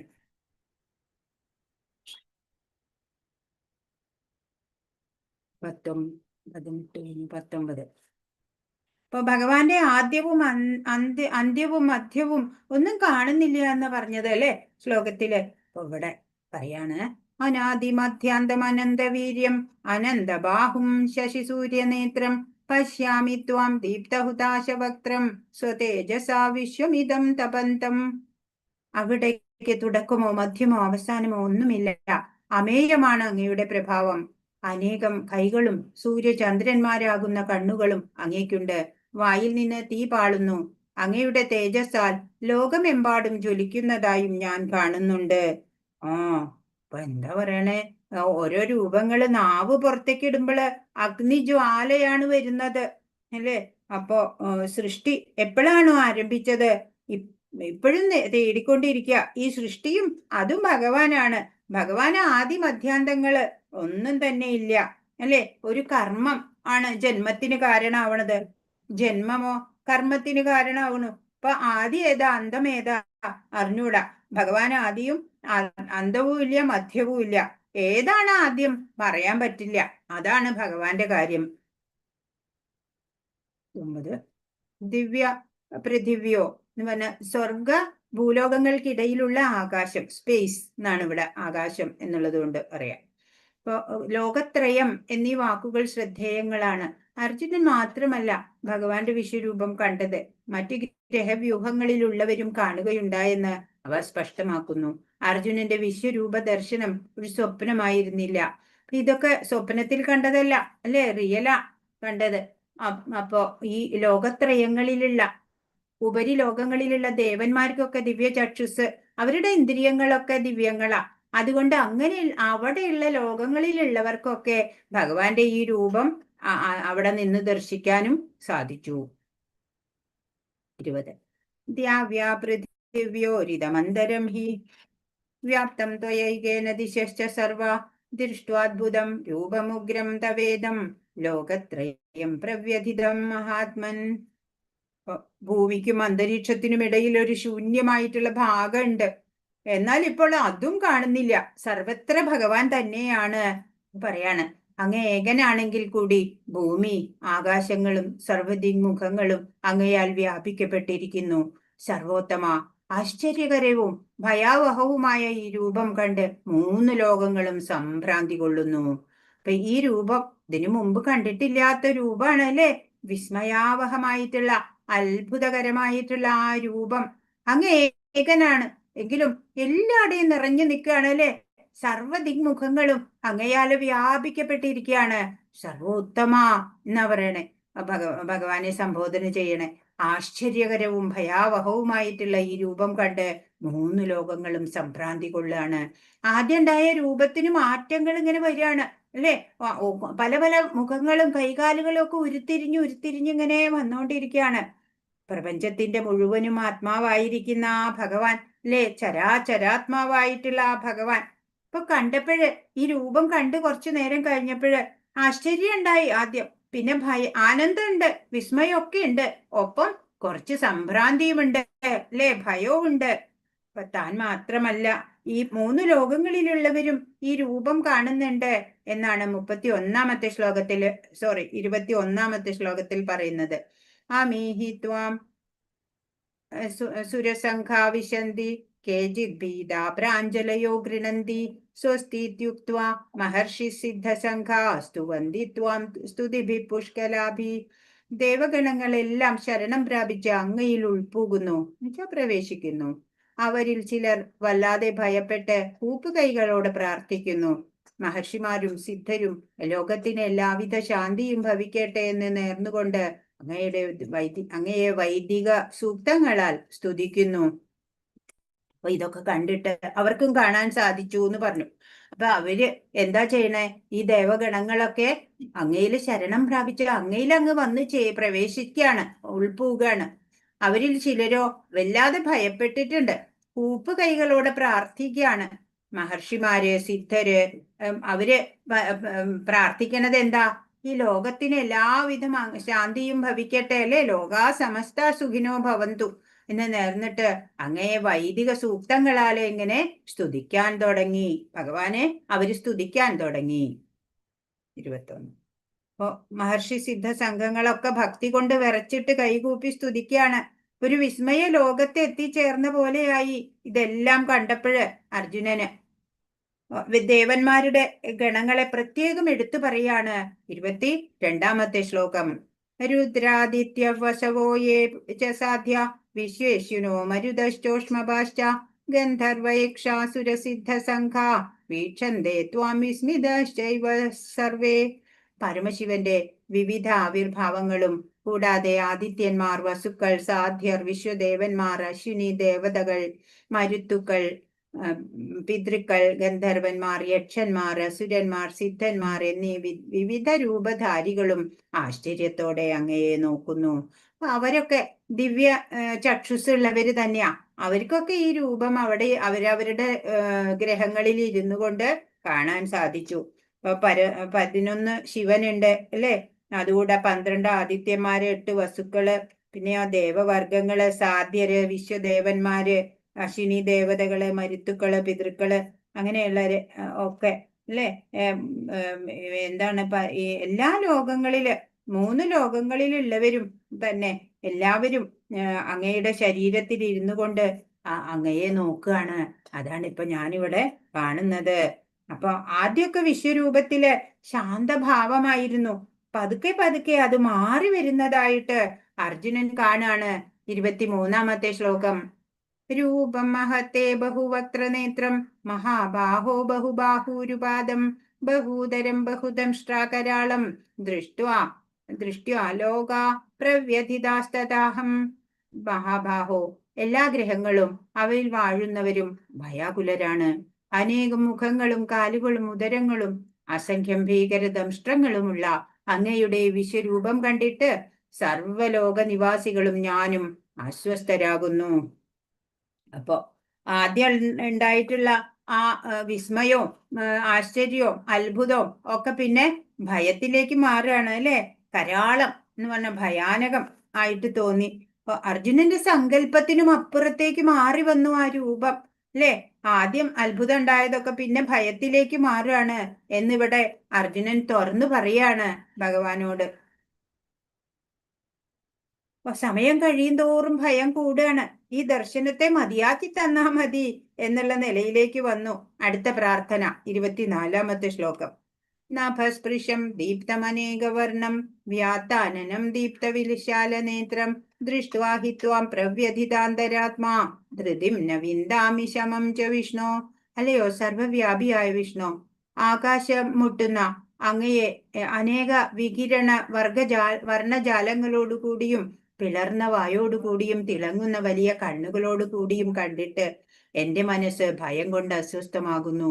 എനിക്ക് എന്റെ സ്ഥൈര്യത്തെയും മനസ്സിന്റെ സന്തുലനത്തെയോ നിലനിർത്താൻ കഴിയുന്നില്ല പറയാണ് അർജുനൻ അല്ലെ. ഭയഭീതനാവാൻ തുടങ്ങിയിട്ടുണ്ട്. കണ്ടു നിൽക്കാൻ സാധിക്കണില്ല. എന്നോട് കരുണ കാണിക്കണേ എന്നുള്ള നിലയിലേക്ക് അർജുനൻ വരികയാണ്. പറയാണ്, ആകാശം മുട്ടുന്ന ആ രൂപമാണ് അങ്ങയുടെ. വികിരണ വർണ്ണജാലങ്ങളുണ്ട്. പിളർന്ന വായോട് കൂടിയിട്ടാണ് ആ രൂപങ്ങളൊക്കെ. തിളങ്ങുന്ന വലിയ കണ്ണുകള്. അങ്ങനെ എല്ലാം കൂടെ കാണുമ്പോഴ് ഭയം കൊണ്ട് അസ്വസ്ഥനാവണു. അപ്പൊ എനിക്ക് സ്ഥിരത കിട്ടണില്ല. മനസ്സിന്റെ ആ സംയമനം നിലനിർത്താൻ പറ്റണില്ല കൃഷ്ണ എന്ന് പറയാണ്. അപ്പോ സ്വയം പരിഭാഗപ്പെടുമ്പോഴാണ് അല്ലെ എത്ര നേരം വേണമെങ്കിലും കാണാൻ പറ്റും. എന്നാ അർജുനന് അത്ര കാണാൻ പറ്റുന്നില്ല. ശരണാഗതിയിൽ എത്തുകയാണ്. പറയാണ് 25-ാമത്തെ ശ്ലോകം. ദംഷ്ട്രാകരാളാനി ച തേ മുഖാനി ദൃഷ്ട്വൈവ കാലാനല സന്നിഭാനി ദിശോ ന ജാനേ ന ലഭേ ച ശർമ്മ പ്രസീദ ദേവേശ ജഗന്നിവാസ. ഭഗവാനോട് പറയാണ്, ജഗന്നിവാസ, ലോകനാഥനായ ദേവദേവ പ്രസാദിക്കണേ. കാലാഗ്നി ജ്വാലകളെ കൊണ്ട് പോലിരിക്കുന്ന ദംഷ്ട്രാകരങ്ങളായ അങ്ങയുടെ മുഖങ്ങൾ കണ്ട് എനിക്ക് സമനില തെറ്റുന്നു. ദിഗ്ഭ്രമം അനുഭവപ്പെടുന്നു. സ്ഥലകാല ബോധമൊക്കെ എന്റെ നഷ്ടപ്പെടുന്നുല്ലോ. ലോകനാഥ, ദേവദേവ, എന്റെ നേരെ പ്രസാദിക്കണേ എന്നൊക്കെ പറയാണ്. എല്ലാ ദേവന്മാരും ഭഗവാനില് ശരണാഗതി അടയുന്നത് അർജുനൻ കാണുകയാണ്. ദിക്കുകൾ പോലും എനിക്ക് അറിയണില്ല കൃഷ്ണ എന്ന് പറയാ. ചുറ്റിലും എന്താ അഗ്നി ജ്വലിപ്പിച്ച് അതിനകത്ത് നിൽക്കുന്ന ഒരു പ്രതീതിയാണ് അർജുനന് തോന്നുന്നത്.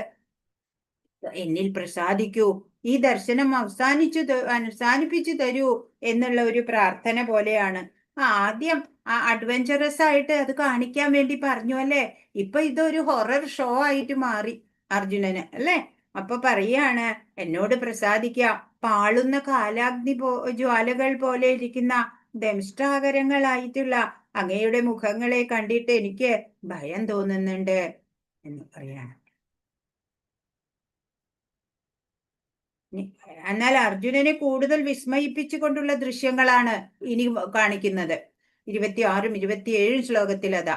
അമീജത്വാം ധൃതരാഷ്ട്രസ്യ പുത്ര സർവേ സഹൈവാവനിപാലസംഘൈ ഭീഷ്മോ ദ്രോണ സൂതപുത്രസ്തഥാസൗ സഹാസ്മദൈരഭിയോധമുഖ്യൈ വക്ത്രാണി തേ ത്വരമാണാ വിശന്തി ദംഷ്ടാകരാളാനി ഭയാനകാനി കേചിദ്വിലഗ്നാ ദശനാന്തരേഷു സംദൃശ്യന്തേ ചൂർണിതൈരുത്തമാംഗൈ.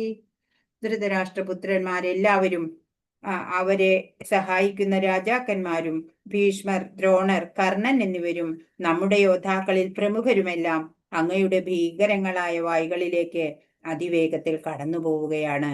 ആ ദംഷ്ടങ്ങൾക്കിടയിൽപ്പെട്ട് ചിലരുടെ ശിരസ്സുകൾ ചതഞ്ഞറിയുന്നു. അപ്പൊ വിചിത്രമായ കാഴ്ചയാണ് അർജുനൻ ഇപ്പോൾ അവിടെ കാണുന്നത് അല്ലെ. കൊടുങ്കാറ്റിനൊപ്പം പോകുന്നത് പോലെ എല്ലാ പേരും ആ വായ്കളിലേക്ക് കടക്കുകയാണ്. തലകളൊക്കെ പൊടിയുന്നുണ്ട്, രക്തപ്രളയമാണ് അവിടെ അല്ലെ. ആരൊക്കെയാണ്? ധൃതരാഷ്ട്രപുത്രന്മാരെല്ലാവരും, അവരെ സഹായിക്കുന്ന രാജാക്കന്മാര്, അതില് ഭീഷ്മര്, ദ്രോണർ, കർണൻ എന്നിവര് പോലും അവര്, പിന്നെ ഈ പാണ്ഡവ സൈന്യത്തിലെ യോദ്ധാക്കളില് പ്രമുഖര് എല്ലാവരും ഈ വായ്കളുണ്ടല്ലോ, ഈ നിവർത്തി പിടിച്ച വായ്കളിലേക്ക് ഇങ്ങനെ അതിവേഗത്തിൽ കടന്നു പോവാണ്. കൊടുങ്കാറ്റിന്റെ ഒപ്പം പോണ പോലെയാണ് പോണത്.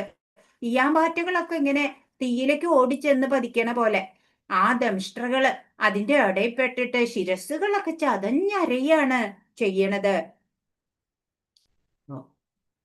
പ്രതിപക്ഷത്തിലെ യോദ്ധാക്കളായ ഭീഷ്മദ്രോണ കർണാദികളും ധൃതരാഷ്ട്രപുത്രന്മാരും അർജുനനെ സഹായിക്കുന്ന സേനാധിപന്മാരുമെല്ലാം സംഹരിക്കപ്പെടുന്നത് ആണ് അദ്ദേഹം ഇവിടെ കാണുന്നത് അല്ലെ. അവരൊക്കെ മരിക്കണതായിട്ട് അർജുനൻ കണ്ടു.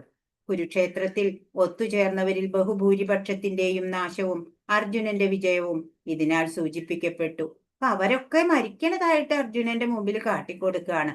അപ്പൊ അതിന്റെ അർത്ഥം അർജുനന്റെ വിജയമാണ്. ആരാലും ജയിക്കപ്പെടാനാവാത്ത ഭീഷ്മരും കർണനും പോലും ഈ യുദ്ധത്തിൽ മരിക്കും അല്ലെ. ആർക്കും തോൽപ്പിക്കാൻ പറ്റില്ല. ഭീഷ്മര്, കർണൻ, ദ്രോണര്, അവർക്ക് തോൽവിയില്ല. അങ്ങനെയുള്ളവരാ. അവര് പോലും ഈ യുദ്ധത്തിൽ മരിക്കും എന്ന് കാണിക്കുക. അവര് മാത്രല്ല, അർജുന പക്ഷത്തിൽപ്പെട്ട ചില യോദ്ധാക്കളും കൊല്ലപ്പെടും. പാണ്ഡവ സൈന്യത്തിലെ പേരും കൊല്ലപ്പെടും.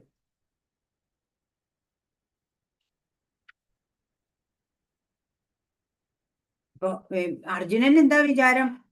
ഞാൻ അവരെ കൊല്ലണം അല്ലെ, പൂജനീയരായവരെ ഞാൻ വധിക്കണം എന്ന ചിന്ത, അതൊക്കെ നീ മാറ്റിക്കോളൂ എന്ന് ഭഗവാൻ ഇവിടെ കാണിച്ചു കൊടുക്കാണ്. ഇവരെല്ലാം മുമ്പേ മരിച്ചു കഴിഞ്ഞു. നീ എന്റെ കയ്യിലെ വെറും ഒരു ടൂള് മാത്രം, ആയുധം മാത്രാണ്. നീ കൊന്നില്ലെങ്കിലും അവര് വധിക്കപ്പെടുക തന്നെ ചെയ്യും എന്ന് ഭഗവാൻ ഇവിടെ ഒരു സൂചന കൊടുക്കുകയാണ്. അപ്പൊ ഇത് തന്നെയാണ് ഈ വിശ്വരൂപത്തില് ഭഗവാൻ കാണിച്ചു കൊടുക്കുന്നത്. ഭീമാകാരമായി നിൽക്കുന്ന ആ വിശ്വരൂപന്റെ വായിലേക്ക് എല്ലാവരും ഞെരിഞ്ഞമരുന്നത് കാണാണ് അല്ലേ. 28ാമത്തെ ശ്ലോകം. യഥാ നദീനാം ബഹവം ഭുവേഗ സമുദ്രമേവാഭിമുഖാ ദ്രവന്തി തഥാ തവാമി നരലോകവീര വിശന്തി വക്ത്രാണ്യഭിവിജ്വലന്തി. നദീപ്രവാഹങ്ങളെല്ലാം സമുദ്രത്തിലേക്ക് തന്നെ പാഞ്ഞൊഴുകുന്നത് പോലെ ജ്വലിച്ചുകൊണ്ട് ഈ യോദ്ധാക്കൾ അങ്ങയുടെ വായ്കളിലേക്ക് കടക്കുന്നു. അപ്പോ നദി ഒഴുകി സമുദ്രത്തിലേക്ക് എത്തുന്ന പോലെ എന്നാ പറയണേ ഒരു ഉപമ. അതേപോലെയാണ് ഈ കത്തി ജ്വലിച്ചു കൊണ്ടിരിക്കുന്ന ആ ഭീമാകാരമായ വായ്ക്കുള്ളിലേക്ക് എല്ലാ യോദ്ധാക്കളും അങ്ങനെ കടന്നു പോവുകയാണ്. പിന്നെ എന്താല്ലേ, അവിടെ ചെന്ന് കഴിഞ്ഞാൽ പിന്നെ ബാക്കി ഉണ്ടാവില്ല. അപ്പൊ ഭഗവാൻ അർജുനനോട് പറഞ്ഞ കർമ്മയോഗം അല്ലെ, സ്വധർമ്മം കൃത്യമായി പാലിച്ച് ക്ഷത്രിയ ധർമ്മം കൃത്യമായി പാലിച്ച് ഒപ്പം ഭഗവാനിൽ മനസ്സ് വെച്ച് ആ ക്ഷത്രിയൻ പരമാത്മാവാകുന്ന വിശ്വരൂപനിലേക്ക് നദികൾ എന്ന പോലെ അല്ലെ ക്ഷത്രിയന്മാര് ഇങ്ങനെ അവിടെ വീരസ്വർഗം നേടുകയാണ് ചെയ്യണത്. ഈ യുദ്ധത്തില് മരണം എന്ന് പറഞ്ഞാല് വീരസ്വർഗം കിട്ടുകയാണ് ചെയ്യണത്. ഭഗവാന്റെ വായ്ക്കുള്ളിലേക്ക് കടക്കുക എന്ന് പറയുമ്പോ അവർക്കൊക്കെ നല്ലൊരു മരണം തന്നെയാണ് അല്ലെ, വീരസ്വർഗാണ് കിട്ടണത്. പുണ്യം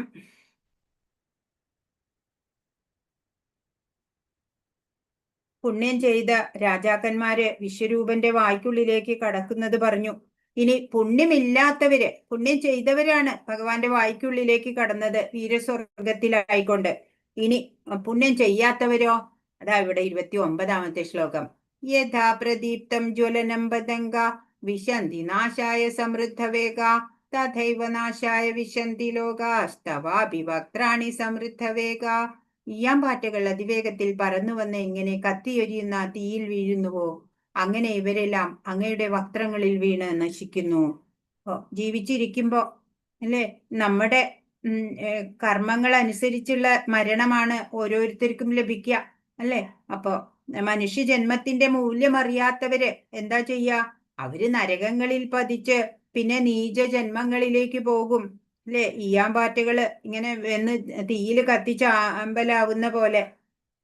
അങ്ങനെ അങ്ങനെയുള്ളവര് അങ്ങനെയും അങ്ങയുടെ വക്രങ്ങളിൽ വീണ് നീചമായിട്ടുള്ള ജന്മങ്ങളിലേക്ക് പോകാൻ ഇടവരുന്നുണ്ട് എന്ന് പറയാണ്. സമസ്ത പ്രപഞ്ചത്തെയും നക്കി തുടയ്ക്കുന്നതായിട്ടാണ് അർജുനൻ കാണുന്നത്. അതാണ് 30ാമത്തെ ശ്ലോകം. ലേലിഹ്യസേഗ്രസമാനസമന്ദ ലോകാൻ സമഗ്രാൻ വദനൈർജ്വലദ്ഭി തേജോഭിരാപൂര്യ ജഗൽ സമഗ്രം ഭാസസ്തവോഗ്രാ പ്രതപന്തി വിഷ്ണു. ഹേ വിഷ്ണു, ചുറ്റുപാടുമുള്ള ജനങ്ങളെ തീയാളുന്ന വായികളാൽ അങ്ങ് വിഴുങ്ങുന്നത് ഞാൻ കാണുന്നു. അങ്ങയുടെ തേജസ് കൊണ്ട് പ്രപഞ്ചത്തെ ആവരണം ചെയ്തതുകൊണ്ട് ഉഗ്രവും ദഹിപ്പിക്കുന്നതുമായ കിരണങ്ങളോടുകൂടി അവിടുന്ന് കാണപ്പെടുന്നു. ഉഗ്രപ്രഭാവത്തില് ആകെ ചുട്ടുപൊള്ളുന്നതായിട്ടാണ് അർജുനൻ ഇപ്പൊ തോന്നുന്നത് അല്ലെ. പറയാണ്, ഭഗവാനെ, ഈ ജനങ്ങളെയൊക്കെ തീയാളുന്ന വായികളാൽ അങ്ങ് വിഴുങ്ങുന്നുണ്ട്, ഞാൻ കാണണോ. അങ്ങയുടെ തേജസ് കൊണ്ട് ഈ പ്രപഞ്ചത്തെ ആവരണം ചെയ്തുകൊണ്ട് ഉഗ്രമായിട്ടുള്ള ആ ദഹിപ്പിക്കുന്നതായിട്ടുള്ള കിരണങ്ങളോട് കൂടിയാണ് അങ്ങ് കാണുന്നത് അല്ലേ. ആകെ ചുട്ടുപൊള്ളുന്നതായിട്ട് ചുറ്റും തീ ജ്വലിപ്പിച്ച് അതിന്റെ നടുക്കാണോ ഞാൻ നിൽക്കുന്നേ എന്നാണ് അർജുനൻ തോന്നുന്ന പോലെ. താൻ കണ്ടതിനെ സ്വയം പറഞ്ഞതിന് ശേഷം ആ രൂപത്തിനോട് തന്നെ ചോദിക്കുകയാണ് അർജുനൻ, അങ്ങ് ആരാണ് എന്ന് ചോദിക്കുകയാണ്. 31ാമത്തെ ശ്ലോകം. ആഖ്യാഹിമേ കോ ഭവാനുഗ്രരൂപോ നമോസ്തു തേ ദേവവര പ്രസീത വിജ്ഞാതുമിച്ഛാമി ഭവന്തമാദ്യം നഹി പ്രജാനാമി തവ പ്രവൃത്തിം. ദേവാദിദേവ, ഉഗ്രമൂർത്തെ, അങ്ങ് ആരാണെന്ന് പറഞ്ഞു തരൂ, ഞാൻ പ്രണമിക്കുന്നു. എന്നിൽ കനിയേണമേ. ആദിപുരുഷനായ അങ്ങയെ എനിക്കറിയണം. അങ്ങയുടെ ദൗത്യം എന്തെന്ന് മനസ്സിലാകുന്നില്ല. ദേവാദിദേവ എന്നാ വിളിക്കണേ, ഉഗ്രമൂർത്തെ എന്ന് വിളിച്ചു. അങ്ങ് ആരാണ് എന്ന് പറഞ്ഞു തരൂ. അങ്ങയുടെ ദൗത്യം എന്താണ്? എനിക്ക് മനസ്സിലാവുന്നില്ല. എന്നിൽ കനിയണം എന്ന്. ആദിപുരുഷനായിട്ടുള്ള അങ്ങയുടെ ഈ ദൗത്യം എന്താണ്? അങ്ങയുടെ കടമ ഇപ്പൊ ഈ രൂപമൊക്കെ എടുത്തിരിക്കണേ. അപ്പൊ ഭഗവാന്റെ മഹത്വം ഇത്രയുണ്ട് എന്ന് അർജുനൻ മനസ്സിലാക്കിയിരുന്നില്ല അല്ലെ. വിരാട് രൂപം കാണണം എന്നൊക്കെ ആഗ്രഹം ചെയ്തു. പവർ പോയിന്റ് പ്രസന്റേഷൻ ചെയ്ത് അഡ്വഞ്ചർ ഒക്കെ കാണിച്ചു തരും എന്നാ വിചാരിച്ചുള്ളൂ. എന്നാൽ ഇപ്പൊ ഇത് ഹൊറർ ഷോ ആയി മാറിയപ്പോഴ് അർജുനൻ പറയാ, എനിക്ക് അങ്ങയുടെ ദൗത്യം മനസ്സിലാവണില്ല. അങ്ങയെ എനിക്ക് അറിയണം. എന്നിൽ കനിവുണ്ടാവണം. അപ്പൊ ഏവരെയും ഭക്തിയിലേക്ക് ഉയർത്താൻ ഈ വിരാട് രൂപത്തിന് സാധിക്കും അല്ലെ. കൃഷ്ണന് മാത്രമേ ഇത് സാധ്യമാവുള്ളൂ.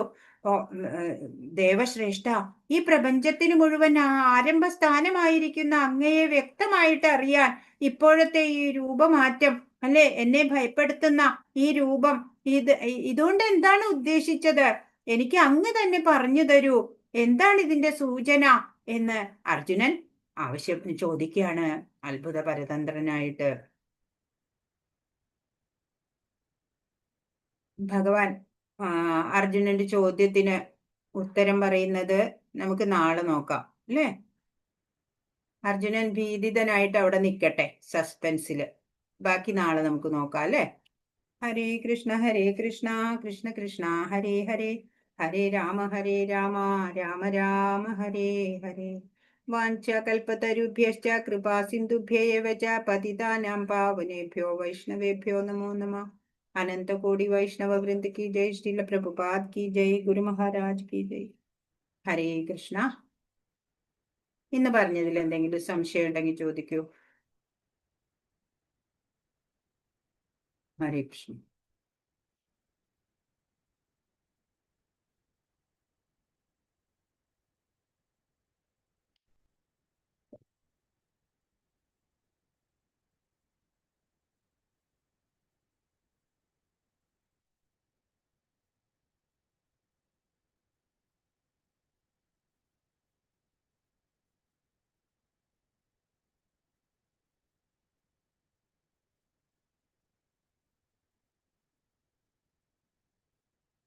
ഹരേ കൃഷ്ണ. ഇപ്പൊ ഭഗവാൻ തന്റെ സുഹൃത്താണ് അല്ലേ, ഭഗവാനാണ് എന്നൊക്കെ അർജുനന് അറിയാം.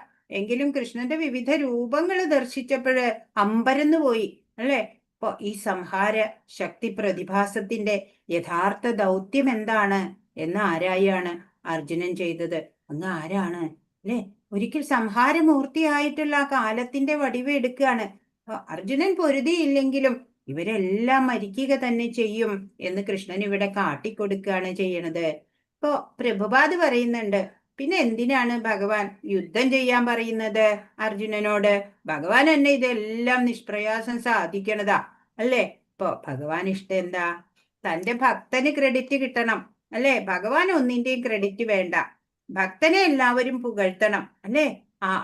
അർജുനൻ ഇതാ കൗരവരോട് യുദ്ധം ചെയ്തിട്ട് അവരെയൊക്കെ തോൽപ്പിച്ചു, അർജുനൻ വിജയിച്ചു എന്നുള്ളത് അറിയണം. എല്ലാ ലോകരും അർജുനനെ പുകഴ്ത്തണം, ഭഗവാന് ക്രെഡിറ്റ് ഒന്നും വേണ്ട. അതാണ് മധുര സംബന്ധം. ഭഗവാനും ഭക്തനുമായിട്ടുള്ള ആ മധുര സംബന്ധമാണ് അവിടെ നമ്മൾ കണ്ടത്. ഹരേ കൃഷ്ണ.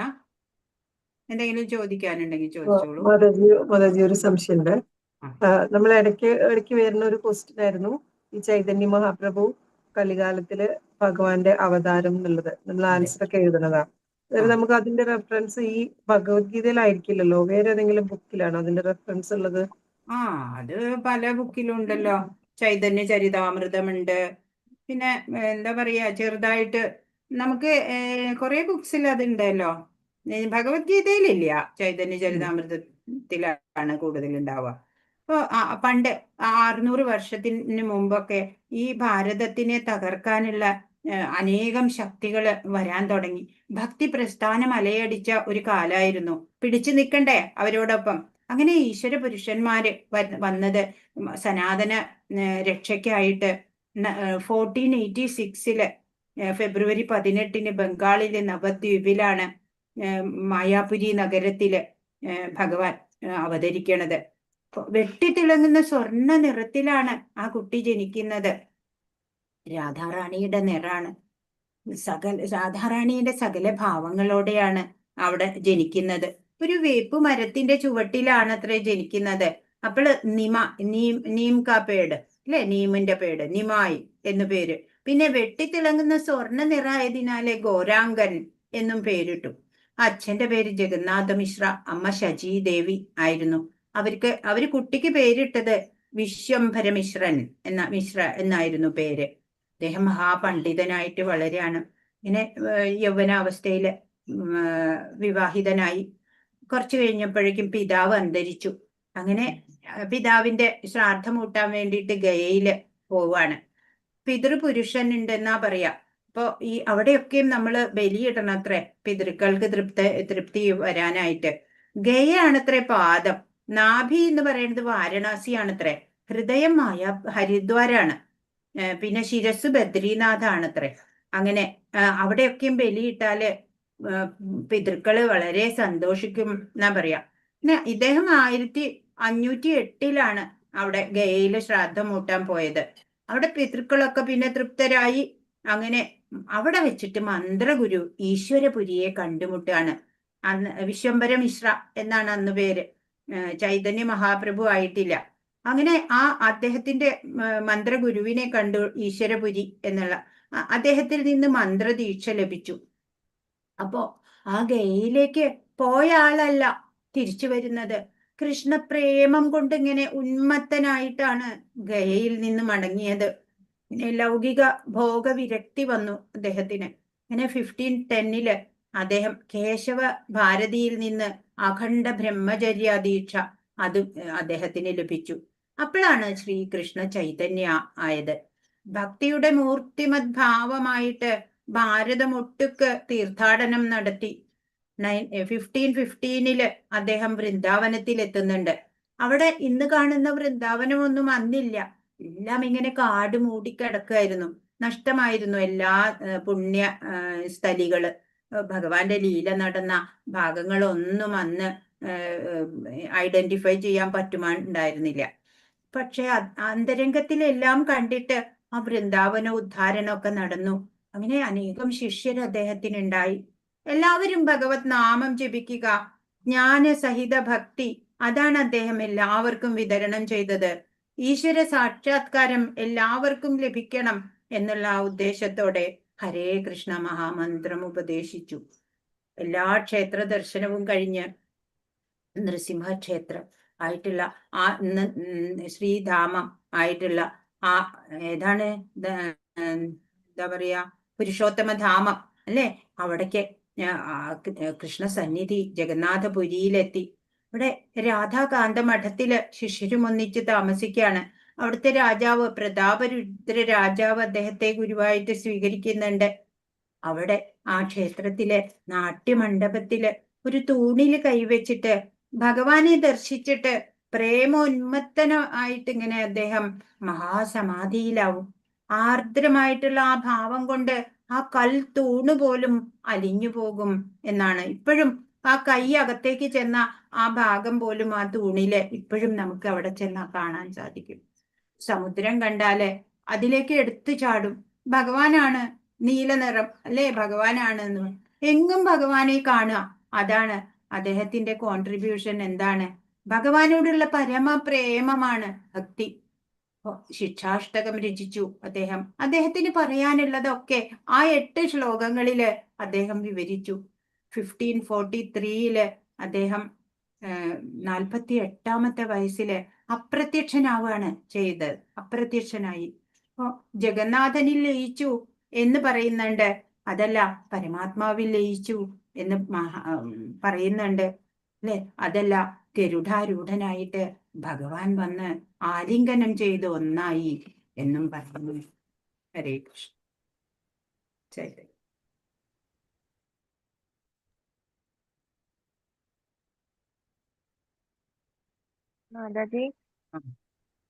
മാതാജി, ഭഗവാന്റെ വിശ്വരൂപം അർജുനൻ മാത്രമല്ല, മറ്റുള്ള ദേവന്മാരും ലോകത്തുള്ള എല്ലാരും കാണുന്നു. അതേപോലെ തന്നെ സഞ്ജയനും ഇതെല്ലാം തന്നെ കാണുന്നുണ്ടായിരുന്നില്ലേ? ഉണ്ട്. ഉണ്ട്. സഞ്ജയന് ദിവ്യചക്ഷുസ് വ്യാസദേവര് നൽകി. പിന്നെ ദേവന്മാർക്ക് പിന്നെ അതീന്ദ്രിയമായ ഇന്ദ്രിയങ്ങളാണ്. അവരുടെ ഇന്ദ്രിയങ്ങളൊക്കെ ഭൗതികതയിൽ നമ്മുടെ പോലത്തെ ഇന്ദ്രിയങ്ങളല്ല, അതുകൊണ്ട് അവർക്ക് കാണാൻ പറ്റും.